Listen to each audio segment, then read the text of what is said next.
미국에는 나스닥, 우리나라엔 코스닥이 있다면 뉴스쇼에는 뉴스닥이 있습니다.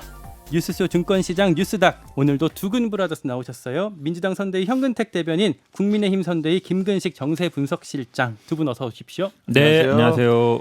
김근식 실장님, 네. 드디어 선대위에 합류하셨어요. 예. 근데 정세분석실장이 뭐예요? 예, 아무튼 그 지지난주 금요일 울산에서의 전격 이제 그 회동에 의해서 합류가 됐고, 그래서 지난주에 이제 총괄 상황본부로 이제 배속이 됐는데요.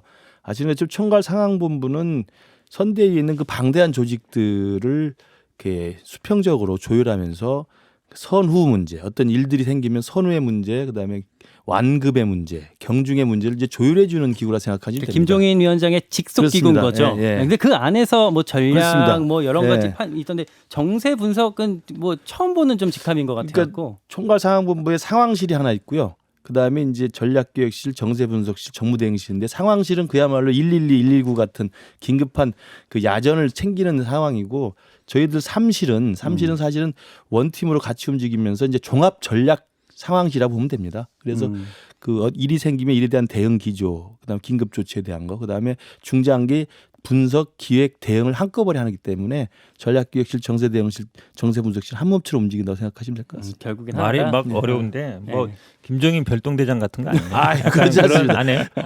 어디다 그 선대위에는 총괄 상황본부라는 게 있잖아요. 그러면은 총괄 선대본부. 민주당에 이런 거 윤핵관에 없잖아요. 들어간 거예요, 네. 아니면 그러면 안 해요? 윤핵관은 아니고. 자, 본격적으로 시작하기 전에 조금 전에 나온 여론조사 하나 같이 좀 보고 갈게요. TBS 의뢰로 KSOI가 지난 10일에서 11일 전국 성인 1,004명한테 조사한 결과 윤석열 42, 이재명 40.6, 안철수 2.8, 심상정 2.6, 김동연 1.2%의 지지율을 받았습니다. 윤석열, 이재명 두 후보의 격차는 지난 같은 조사보다 좁혀졌습니다. 어떻게 보실까요, 현근택 대변인? 일단 이 조사 방식이 보니까 휴대전화 안심번호인 것 같아요. 네. 최근에 이제 그게 가장 많이 쓰고 있고, 그 다음에 아마 이제 무선 자동응답인 것 같은데, 예. 일단 휴대전화 가상번호로 쓰기 때문에 아마 좀 젊은층들이 응답이 많은 것 같고요. 제가 보기에는. 그 다음에는 아마 이게 지금 지난주보다 좀 줄었는데, 지금 윤석열 후보가 0.8% 오르고 이재명 후보가 2.7% 올라서 지금 뭐 한 1, 2% 차이라는 거잖아요. 네, 많이 뭐 좁혀졌습니다. 박빙으로 갈 거는 저는 뭐 이렇게 갈 거라고 봅니다. 왜냐하면 지금 제3의 후보들은 지지율이 계속 어찌 보면 약간 빠지고 있거든요. 네. 그러니까 양자 대결로 수렴할 수밖에 없다라고 보고 있고, 물론 다른 조사들 보면은 예를 들어서 그냥 유선 전화를 했을 때는 뭐 이재명 후보가 조금 격차가 있는 거 있는데, 네. 아마 유선 전화로 많이 했을 경우에는 좀 연세 드신 분들이나 이런 집에 계신 분들이 이제 응답 비율이 높아서 그래도 좀 신뢰성이 있다고 보는데, 전체적으로는 박빙으로 갈 거고, 아마 이런 구도는 뭐 선거 끝날 때까지 한동안 계속될 거다. 계속될 거다 이렇게 보고 있습니다. 김근식 정세 분석실장님, 정세 어떻게 분석하십니까? 그러니까 그 김종인 위원장, 그다음에 이준석 대표, 윤석열 후보의 이제 3자의 그 선순환적인 합류가 결정된 이후로 네. 일정 정도 지지율이 오를 거라고 생각했습니다만 이렇게 많이 오르지는 않는 것 같아요. 그러니까 이게 당연히 가야 될 수순인데 그동안 한 달 동안 그게 안 돼가지고 빠졌던 측면이기 때문에 빠진 것을 막았다는 정도의 의미지, 이게 또 치고 올라가는 건 아직 아닌 것 같습니다. 그래서 좀 더 분발해야 된다는 생각이 들고요. 현 변호사님 말씀대로 이게 양자 대결 구도로 이제 굳어지는 경향이 있는데, 예. 결국 본선의 승패를 나눌 수 있는 관건은 지금 남아있는 아직 결정을 못한 분을 누가 뺏어 오느냐의 문제입니다. 결국 중원을 향한 싸움이라고 보는데, 지금 보면 부동층이 한 8.5%로 이 조사는 나와 있고요. 네. 그다음에 제가 좀 눈여겨보는 것은 지지 후보를 이야기를 했지만 지지 후보를 바꿀 수 있다고 답변한 사람이 한 18.5%가 있습니다. 그러니까 이분들을 어떻게 다시 누가 데려올 수 있는 그 소수력을 가지느냐가 중요하다고 생각해요. 그러니까 나는 윤석열을 이번에 지지한다고 체크를 했지만 바꿀 수 있다고 생각하는 분들이 다른 사람 뽑을 수도 있다. 그게 한 18.5%고, 특히 예. 제 눈에 띄는 것은 바꿀 수 있다고 답변한 분이 가장 높게 나온 지역이 광주 전라 지역입니다. 아, 그렇기 그런가요? 때문에 이제 우리 국민의힘에서는 어제 김한길 대표 새시대 준비위원회도 발족을 했습니다만, 예. 광주 전라 호남 지역이 상당히 제가 볼 때는 상황을 좀 예의주시하고 있는 것을 보여서 그분들을 어떻게든 저희들이 잘 모셔올 수 있도록 노력을 해야 될 것 같습니다. 호남 지역이 이렇게 호락호락해요? 모르겠습니다. 지금 계속 지지하겠다는 비율이 아마 이제 대구보다 경북보다는 조금 낮은 것 같긴 해요. 근데 아마 이게 결국은 이제 어느 정도 관계가 돼 있는 거죠. 관계돼 있어서 저는 물론 이제 지역적인 번도 있는데요. 제가 알고 있기는 물론 여기에 수치는 없습니다만 이제 바꿀 수 있다는 후보 비율이 많은 계층이 아마 2030 계층으로 알고 있어요. 그러니까 어쨌든 이념이라든지 정당 이런 것보다는 실용적으로 판단하는 분들이라 저는 지역적인 특성보다 아마 좀 세대적인 특성이 더 많지 않냐 보고 있고, 그러니까 아마 이번 선거 모든 분들이 얘기하죠. 2030 세대, 그다음에 중도층 여기를 잡아야 이긴다는 거거든요. 그거는 제가 크게 바뀌지 않을 거라 보고 그러니까 있습니다. 그 국민의힘에서 호남을 지금 이제 전략 지역으로 생각하는 것처럼 민주당도 대구 경북을 또 전략 지역으로 생각해서 이재명 후보 지난 주말 일정이 그렇게 갔던 것 같아요. 그렇죠. 왜 그러냐면 아시다시피 이제 대구 경북이라든지 호남 전체 인구가 비슷합니다. 500만 정도 비슷하고 전 인구 10% 정도거든요. 거기서 결국은 얼마나 격차를 벌이느냐. 예를 들어서 뭐 윤석열 후보가 거기서 10% 얻었는데 그러니까 지난번에 문재인 대통령이 대구 경북에서 한 20% 정도 얻었거든요. 근데 저희들은 한 30% 이상 얻을 걸로 보는데, 그러면 윤석열 후보가 호남에서 얼마나 뭐 약간 얻을지 모르겠지만 그 격차를 만약에 뭐 20% 정도 낸다 그러면 실제 득표에서는 2% 차이를 얻는 거거든요. 그러면 이제 선거의 승패를 좌우할 수 있는 부분이라 저희들은 어쨌든 뭐 고향이기도 하고 이래서 TK가 30% 이상 받을 수 있을 것으로 보고 있습니다. 자, 이제 본론으로 넘어가 보겠습니다. 두 분 가져오신 상한가, 하한가 키워드 먼저 좀 확인해 보면요. 현근택 대변인 하한가, 마이크 울렁증 윤석열 이렇게 골라오셨고, 김근식 실장 하한가, 평정심 잃은 추미애 이렇게 골라오셨습니다.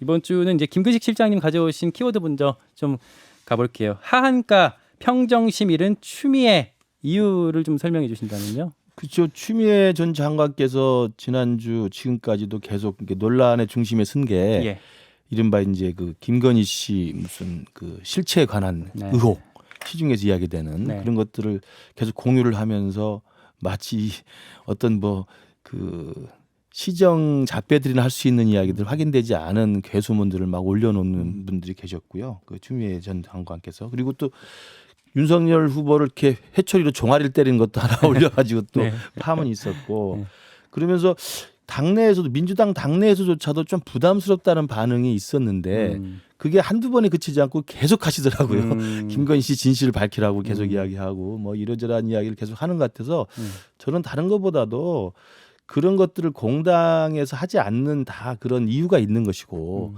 또 그것이 정식 언론 매체가 아니라 유튜브에서나 떠드는 이야기인 것도 다 이유가 있는 것인데, 그 법무부 장관을 하셨고 또 민주당의 전직 당대표까지 하셨고, 그리고 최근까지는 민주당의 대선 후보를 뛰셨던 분이 그렇게 공개적으로 공식적으로 말도 안 되는 이야기들 계속 의혹들을 증폭시키는 일을 하는 걸 보고 저는 좀 안타깝다. 그리고 평정심을 잃었다라는 건 어떻게 왜냐하면 이제 보시는데요? 본인이 생각할 때 지난 추미애 장관과 윤석열 총장과의 갈등을 보면 추미애 장관은 지금도 자기가 옳다고 생각을 하시는 것 같아요. 그러니까 내가 옳고 윤석열 총장이 잘못됐는데 왜 나는 이렇게 한쪽에 좀 이렇게 있고 윤석열 총장은 이렇게 대선 후보가 돼서 유력하게 뛰고 있느냐, 이 부분의 상황을 좀 받아들이기가 힘드신 것 같아요. 그래서 평정심을 많이 잃으셔서 최근에 일주일 사이에 좀 너무 좀 과도한 그 액션을 좀 보이고 있는 게 아닌가 생각이 듭니다. 현근택 대변인, 그 추미애 장관이 평정심을 잃었다라고 볼 수 있을까요? 어떻게 보세요? 뭐 사진 부분은 저도 뭐 좀 그렇게 생각하는데요. 나머지 해석하세요, 부분들은 사진은? 충분히 할 수 있는 얘기라고. 왜 그러냐면 이게 지금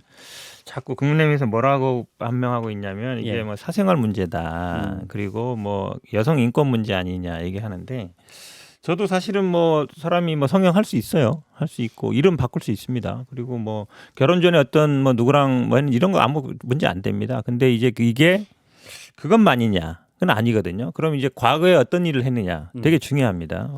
직업이라는 게 중요하잖아요. 그 사람의 정체성을 규정하는 거니까. 그러니까 이분이 이제 뭐 코바나 만들고 그 이유는 알려져 있어요. 근데 그 전에 뭘 했느냐, 뭐 공부만 했다는 건 아니니까. 왜냐하면 뭐 교육대학원이나 이런 데들이 직업은 아니거든요. 그러니까 일반 대학원처럼 하루 종일 다니는 데는 아니잖아요. 시간 강사도 했고. 그렇죠. 그런데 이 국민의힘에서 이 언론 나왔을 때 보도하는 게 뭐라고 반박했냐면 유흥주점에 근무한 적이 없다 그랬어요. 유흥주점에 근무했다고 한 적이 아니거든요. 그러니까 어떻게 딱 해명을 했어야 되냐면, 라마다 르네상스 6층 호텔 6층에 있는 그 조남욱 회장 뭐 접견실 옆에 간 적이 없다. 아니면 거기서 사람들을 뭐 만나거나 접대한 적이 없다. 아니면 그 증언한 사람을 나 거기서 본 적이 없다. 그렇게 얘기해야 정확한 거예요. 왜냐하면 거기가 6층이 유흥주점이 아니거든요. 근데 뭐 이렇게 네. 어떤 정치인한테 의혹이 제기됐을 때 그렇게 해명하는 경우를 별로 본 적은 없던 것 같은데. 그러니까 팩트에 대해서 정확히 해명을 해야 되는데 엉뚱한 해명을 한 것이고, 그다음에 또 국민의힘 반박을 하는 거 보니까 그 당시에 뭐 대학원생이었고 예. 그러니까 시간 강사로 한 거 안 맞다 그러는데 시간 강사로 소개했다는 거예요. 본인 그 사람이 알 수가 없잖아요. 아니 뭐 조남욱 회장이 시간 뭐 강사입니다 하니까 아는 거지.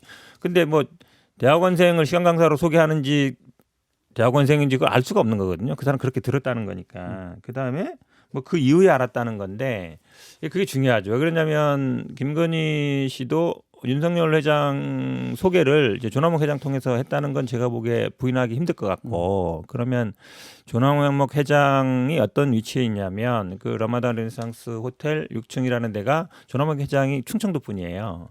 그리고 서울법대 나왔고, 서울법대 나온 충청도 분들은 대부분 거기서 많은 인맥을 형성하고 그랬어요. 그러니까 양모 검사도 뭐 대전 쪽에서 고등학교를 나왔었고, 윤석열 지금 후보도 어쨌든 아버지 고향을 이유로서 그 인맥이었거든요. 그러면 뭐 언제 어떻게 만났다라고 얘기하면 되는데 그런 걸 얘기 안 하기 때문에 제가 보기에 단순히 이거는 뭐 인권의 문제라든지 그런 게 아니다. 왜냐하면 지금 나오는 게 예를 들어서 도이치모터스 문제라든지 아니면 협찬 문제라든지 그런 건 단순히 사생활 문제가 아니잖아요. 근데 다 연결되는 거거든요. 그 당시 문제들이랑. 그러니까 제가 보기에는 뭐 검증의 대상이 김근식 된다고 실장님 하신 말씀 많으실 것 네. 같은데. 저는 그 예를 들면 이제 저희 쪽에서는 아닌 국민들이 김혜경 여사의 과거 대학 시절, 예. 김혜경 여사의 결혼 전의 사생활, 김혜경 여사가 결혼 전에 누구를 만났는지, 김혜경 여사가 이재명 지사와 결혼한 다음에 성남시장이 되기 전까지 정치인의 부인으로 부상되기 전까지 무슨 활동과 무슨 일을 했는지 궁금해하지 않습니다. 또 궁금해할 필요도 없다고 생각합니다. 단지 해경균 김 씨라고 하는 사법적인 사건이 있을 때 관심을 가졌던 것이죠. 그러니까 저는 김건희 대표의 과거에 대해서 그 뭐 현 변호사 말씀하신 것처럼 뭐 도이치모터 사건 오케이 그 수사를 하고 있지 않습니까? 2년 가까이 수사를 하고 있는데 지금 소환조차 하지 않고 있어요. 그리고 무혐의 종결도 안 해주고 있습니다. 칼끝만 쥐고 있는 검찰이. 김혜경한테 칼자를 쥐고 있는 검찰이 지금 해결을 안 해주고 있는 거거든요. 그리고 뭐 코바나 컨텐츠 지금 수사 계속하고 있지 않습니까? 오케이 그거 하라 이겁니다. 그러나 우리가 김혜경 여사의 대학 시절 연애사 사람 만난 거 무슨 활동한 거 이걸 관심 갖지 않고 있듯이 과거에 김혜경 씨가 뭐 했는지에 대해서 확인되지도 않은 괴소문 몇 개를 가지고 계속 학대 재생사하는 건 저는 추미애 전 장관은 평정심을 잃으셨으니까 이해를 한다 치더라도 저는 민주당이나 우리 현 대변인이 그렇게 할 리는 없다고 보고요. 저는 그래서 그런 것들을 계속 그 추미애 전 장관뿐만 아니라 최근에 보면 우원식 전 대표라든지 뭐 심지어 고민정 의원까지 뭐 이야기를 하는 걸로 봐서는 저는 우리 민주당이 이제 그 패배를 직감한 탓인지 과거에 저는 딱 생태탕하고 페라가모밖에 떠오르지 않아요. 그러니까 지난 4월 서울시장 그렇습니다. 선거에서 네. 오세훈 후보한테 맞습니다. 제기했던 의혹들. 예, 네. 그러니까 오세훈 후보 때도 선거 막판에 가니까 기억에 남는 건 생태탕하고 페라가모밖에 없지 않습니까? 그게 뭐가 어떻게 됐습니까?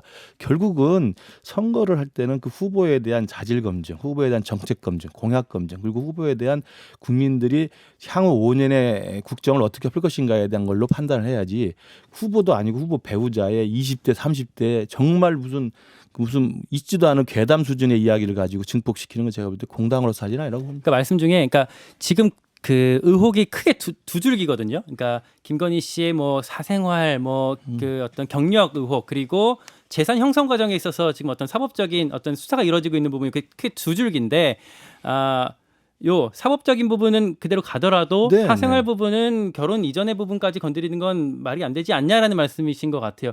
근데 이 같은 얘기가 결국에는 수사받고 있는 그 재산 형성 과정에 대한 부분은 얼마든지 얘기할 수 있지 않냐라는 얘기 같은데. 제가 말씀드릴게요. 예. 왜 그러냐면 저도 뭐 이재명 후보나 뭐 부인에 대해서 국민의힘이 그동안 어떻게 하는지 충분히 알고 있기 때문에 이거를 인권 문제라든지 사생활 문제라고 피해갈 수 없다고 보는데, 왜 그러냐면 이게 지금 단순히 결혼 전의 문제가 아니고요. 결혼 전에 이 누구랑 어떤 사람들이랑 만났는지가 왜 중요하냐면 그거에 대해서 계속 문제 제기하는 사람이 있어요. 대부분 동업자들. 패턴이 비슷합니다. 그러니까 장모라는 분이 누구랑 동업하다 보면 분쟁이 생기거든요. 그러면 민사든 형사가 붙어요. 근데 결론은 어디서 나냐면 형사에서 납니다. 한 사람이 예를 들어 처벌을 받거나 구속되면 끝나요. 근데 그런 패턴이 여러 번 반복됐어요.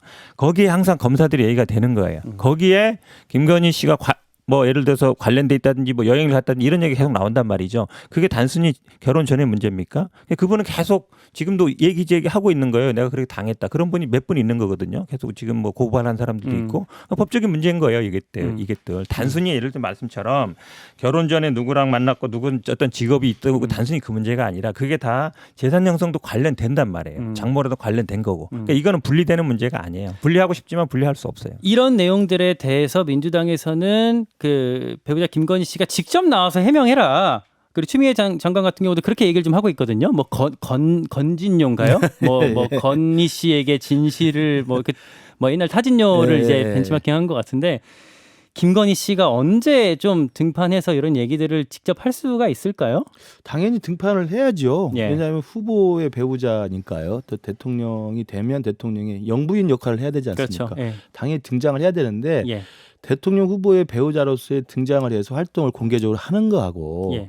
그 후보 배우자의 젊었을 때 사생활과 개소문을 가지고 계속 뻥튀기를 해서 생태탕 시즌2로 가는 거하고는 좀 구분된다는 말씀이고 현 변호사 말씀처럼 형사사건화 돼 있는 건 깨끗이 하라는 겁니다. 도이치모터스 그다음에 뭐 코바나 컨텐츠 심지어는 아까 말씀하신 동업자들 이야기했는데 그 동업자들 다 무고죄로 다 감옥도 가고 해서 다 그건 끝난 사건들입니다. 그러니까 김건희 씨가 나오긴 나오실 텐데 그럼요. 언제 나올지가 좀 그건 이제 네. 후보가 물어보겠다고 얘기했으니까 네. 아마 고민 중이라고 생각을 하고요. 제가 알기로도 그 김건희 대표가 상당히 그 활동을 오랫동안 적극적으로 그 활동을 했기 때문에 성격이 굉장히 쾌활하고 적극적입니다. 그 자신감도 있고요. 그래서 저는 숨어 있거나 무슨 뭐 도망가는 게 아니고 저는 적절한 시점에 적절한 방식으로 국민들이 궁금해하는 부분에 대해서는 당당하게 나타날 거라고 생각합니다. 나오실 거다. 그거 관련 하나만 드리면요. 예. 그 최근에 그래서 하도 안 나오니까 사람들이 뭐라 그러냐면 천공스승 말을 듣는 거 아니냐. 왜냐하면 설마 그분이 그러시겠습니까? 아니 왜 그러냐면 실제로 그런 네, 짤이 돌아다녀요. 네. 그러니까 부인은 안 나서는 게 좋다. 그래서 그 말 듣는 거 아니냐라는 말까지 나올 정도예요. 물론 저도 뭐 그건 사실은 아니라고 보는데 알겠습니다. 본인이 예. 제가 보기엔 직접 해명을 해야죠. 당연히. 뉴스닥 국민의힘 선대위 김근식 정세 분석실장, 민주당 선대위 현근택 대변인 만나고 있습니다. 이번에는 현근택 대변인 키워드로 넘어갈게요. 하한가, 마이크 울렁증 윤석열 이건 무슨 얘기일까요? 그 마이크라는 거는 뭐 여러 가지가 의미가 있는 거죠. 예. 방송, 토론, 그다음에 사람들 대담 여러 가지가 있는 건데 한 예.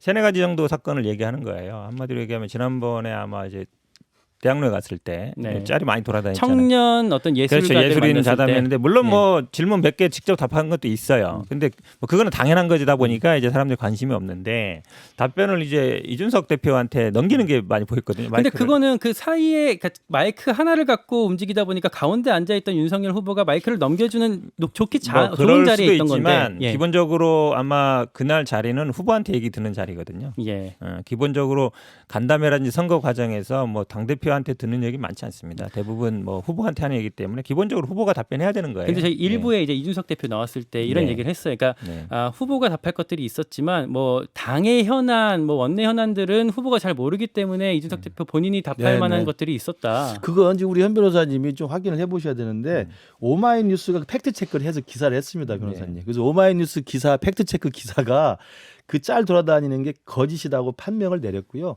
8개 질문했고 8개 질문에 윤석열 후보가 답변을 다 했습니다.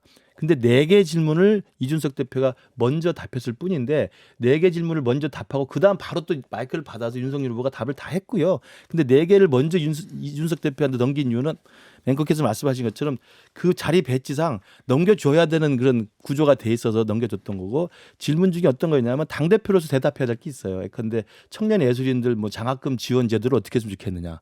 그다음에 코미디 프로그램 뭐 이걸 입법적으로 어떻게 했으면 좋겠느냐. 이런 것들이기 때문에 당대표로서 그걸 답변할 내용이 있어서 먼저 준 거고요. 그러니까 이런 식의 사실은 가짜뉴스 비슷한 거죠. 이게 짤 돌아다니는 게. 근데 이게 차이점이 있긴 있어요. 민주당 같은 경우는 사실 이재명 후보 본인이 다 이제 대답을 하시거든요.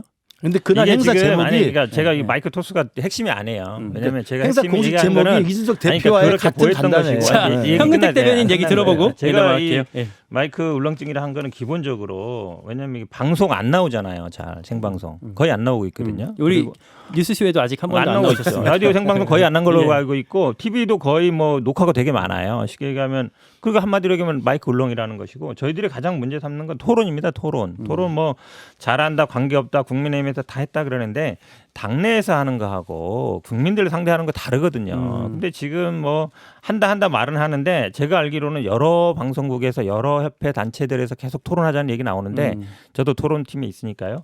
안 해요. 안 한다고.